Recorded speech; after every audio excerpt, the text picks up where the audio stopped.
Храп – это звук. Звук, который возникает при затруднении прохождения воздуха через верхние дыхательные пути.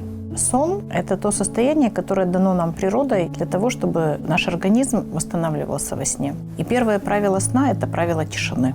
Ночью должно быть очень тихо, очень спокойно, и должно быть много кислорода.